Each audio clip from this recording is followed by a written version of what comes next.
Good morning, evening, or afternoon, Mr. Rothenberg. How are you doing today? I'm Keontae Hamilton, and audience, if you're not the only person watching this, today I will be doing a project on the Erickson stages of development.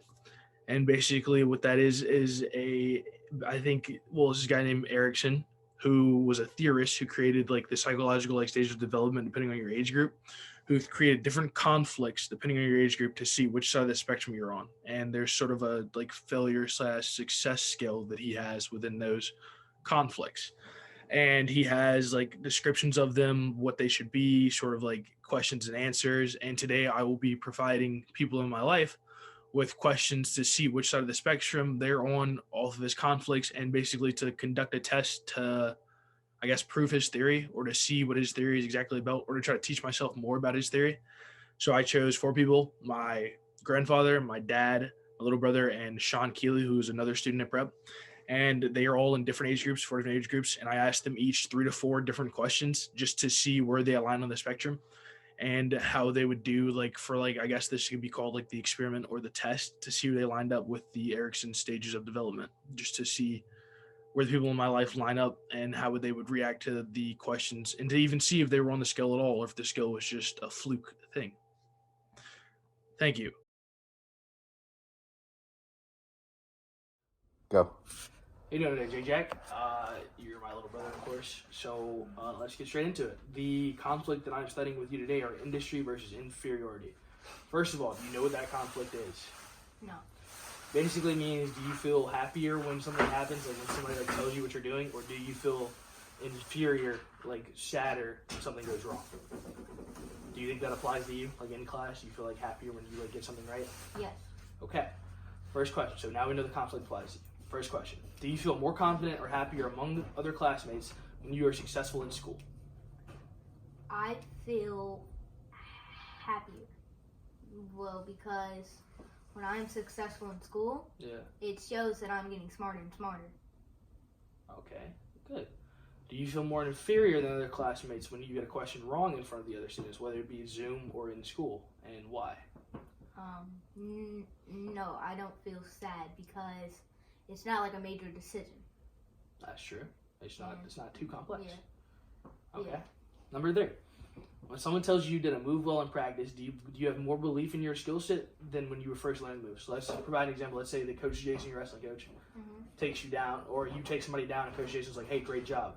Do you feel better when he says, "Hey, great job," or do you feel better when he says, "Hey, great job," than you would feel when you're first like just doing the move? Like you can tell you're improving. I'd say I feel better when the coach says great job Okay. because I'm just doing the move. He Yeah. can see on the other side of Yeah. actually what's going on. So, and then when he says great job, that's how I know I'm doing good by another person's point of view. Yeah. So you're progressing. Yeah.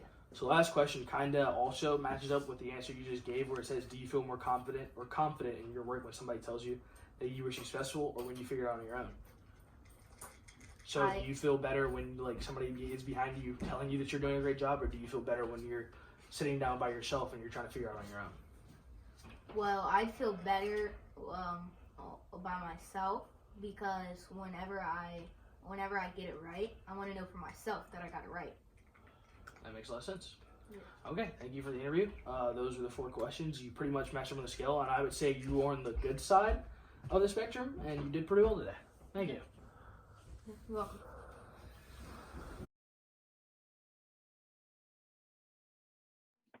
How you doing today, Mr. Keeley? Today I'll be interviewing you on the stages of your psychological behavior based on your age group, and you're in the conflict you have based on your age group would be identity versus confusion. Do you feel like that applies to you and like the man you were becoming, or do you feel like you know exactly who you are now?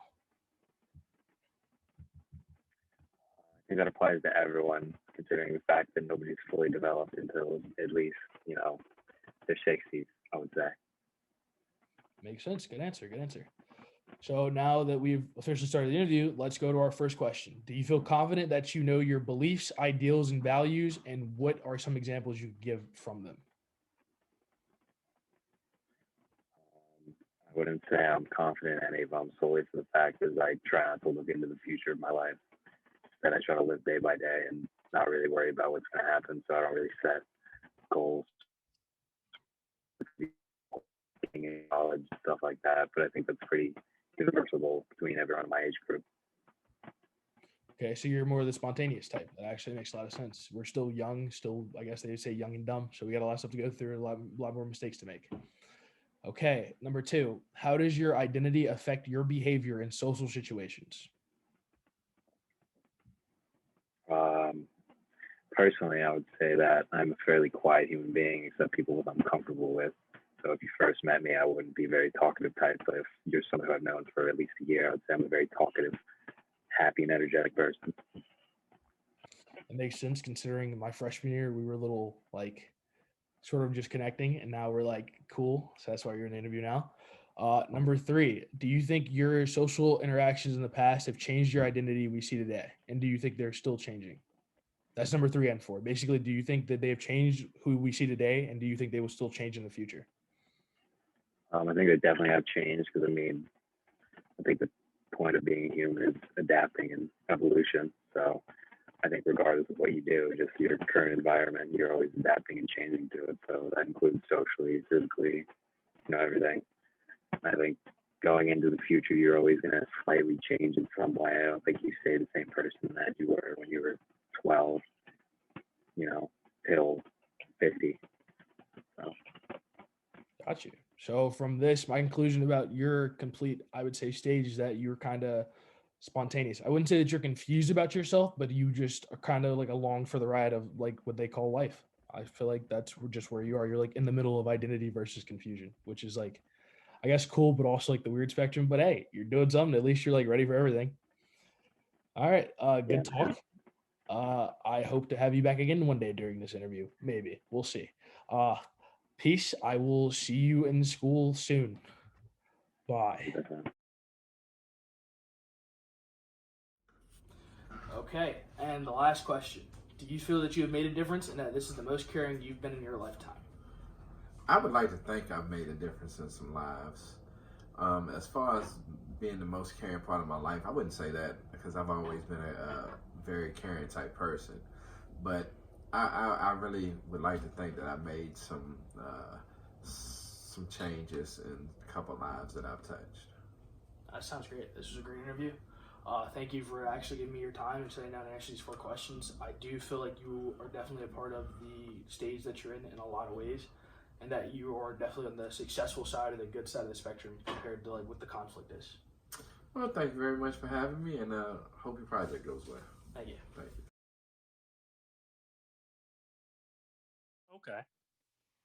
Okay. Good evening, Mr. Graham. For those of you who don't know, this is my granddad. Today, he'll be a part of the stages of psychological development, depending on your age group, which is one of the case studies I am studying for the project for AP Psych. The age group he is in, or not the age group, but the topic he is in, or conflict he's in, depending on his age group, is integrity versus despair. Now, do you feel like you're on that spectrum to the point where you're like looking back at your life now, like you're old enough to like see like back like in the past and see what happened and see the decisions you made? Yes. Yeah. Okay, so now we figured out that you were on the spectrum the questions are aligning with. First question: are there times you wish you could go back and change your life or some of the decisions you've made? Of course, I think most people do. But yeah. Okay. You want to get deeper into that? Into that question? Yeah, that sounds good. I mean, I guess I have to. I mean, I reached 65. Now I can sit back and I think about the things that I missed out doing, or the things that I should have prepared for. Yeah. There are some things that I missed out on. Okay. Everybody has missed out on some stuff. Yeah. That's the way I look at it. Most people have. But I really don't want to go into them. Yeah, I got you. All right, question. What's your question? It says, do you feel wise in your old age or bitterness in some of their growth, some of the decisions you've made or some of the regrets you may have? I don't feel bitter for anything. I feel wiser because I can relate the message on to you, for one. Yeah. That's why I feel wiser. I I can tell you some things to watch out for before you get there. As far as business, no, I have no business for anything I've done. I've enjoyed this life. That's great. All right, question number 3. While it is far from over, do you feel satisfied with the decisions you have made and the life you have lived so far? So are you like, I guess like competent or like satisfied, I would say, like where you are, or complacent, I guess you would say? Yeah, I think I am. I think I'm happy because I've watched. I've got a chance to watch my kids grow into.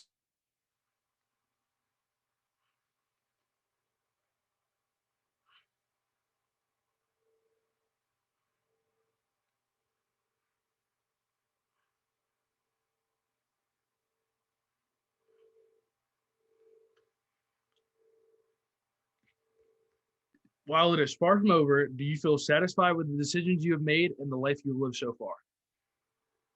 Yes, I've, I've, I've, I've, I've, I think I made some very good decisions. I think there has some I wish I could have done different, but the overall perspective of it all, I really think I've enjoyed it. I've enjoyed this life. And I Okay. mean, at this age right here, I sit back a lot of times in my bedroom and think about it. The things that I've done, because that's all you. After a while, that's all you have is the memories. Yeah. And I think I didn't had a good life. I think I didn't. As far as my girls, they all them got to be.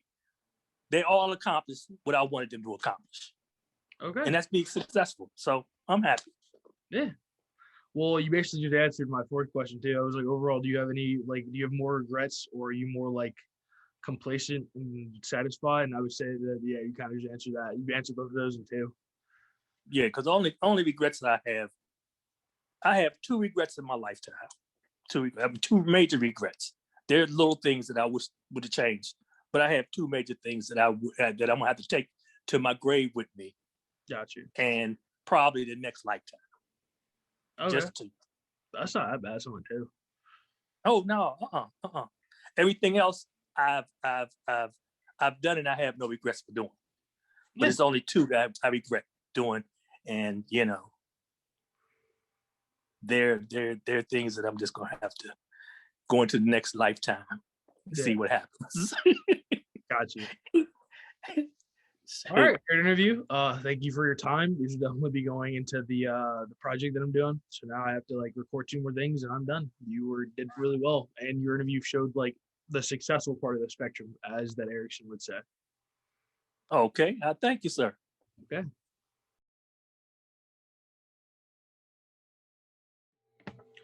How we doing today, guys? Thank you guys for making it through the video. This will be my conclusion / outro of the project I've just experienced. Through my conclusion, I would say that almost everybody that I've interviewed was on the spectrum. At least they were somewhere. Most of them were successful or towards like the side you want to be on. There was one peculiar one. I would say it would be Sean Keeley. He was more of like the spontaneous type, compared to his conflict, and he was more in the middle. He wasn't really like sure like who he was or if he was changing or what was exactly happening. He just wanted to be there for the ride, and he basically was like, hey, I want to be in the middle of this. I kind of just want to see what happens, what goes on. He's not like confused about who he is, but he knows he's going to keep changing. So why not just experience it instead of trying to just stay where he's at? So his like along for the ride journey, his spontaneous like thinking is actually like, it was a little weird coming across, but it sounds good. It sounds like that's just who he wants to be. So I guess he knows like what he is. He knows what he wants to do. He like has goals and stuff, but he doesn't want to look that far into the future. He wants to be more spontaneous and more to himself. He's more like interchangeable, I guess. With my granddad, he answered exactly how I expected him to. Not really too many regrets at all. He wanted to just live a normal life. He had a pretty decent life. He just wanted to see his kids grow old. He wanted to see his grandkids. He wanted to just experience stuff. Him looking back, he said he made the right decisions and he felt on the good side of the spectrum. He was more on the, I would say he's definitely on like the successful rate of the spectrum of Erickson's theories. His thing. His conflict was integrity versus despair. He's definitely on the integrity side. He definitely has looked back in his past and is like set up for nights at a time, hours at a time, just reflecting on what he's done, the choices he's made, and he doesn't regret them. I would say my dad is more of a generativity guy, so he's more in the successful stage too. It was just him was just he just wanted to help out the youth. He wanted to provide them with something that he either didn't have or wanted to make them successful. He wanted to give them sports, teach them, try to like give them better environments when they were with him, give them better experiences than what he may have had. Say that in all, he's just a really great guy, like really just genuine person, tries to help out when he can. He'll be the guy that's in the grocery store helping out the old ladies or trying to put our groceries in the car. I've seen it firsthand, so I kind of knew where he was going with that. My little brother is definitely more on the industry side, a lot more than I expected, because when I asked him the question, like if somebody tells you that you got a question wrong in middle class, even I get embarrassed sometimes, but he was like, no, it doesn't really matter. It's not that big of a deal. So he's definitely way more in the industry side than I am, or I expected him to be, and he did a really good job all in all. My conclusion, I would say that all of these people are definitely on the Ericsson's stages of development through their age group. They're definitely all doing pretty well. None of them are like failing miserably from what he says, or I guess what the stages say. And they're all doing pretty successful. They're all doing pretty well in life. They're all living happy and just having a great life. Thank you for this opportunity to do the project, and I would be great and glad to hopefully do another one in the future.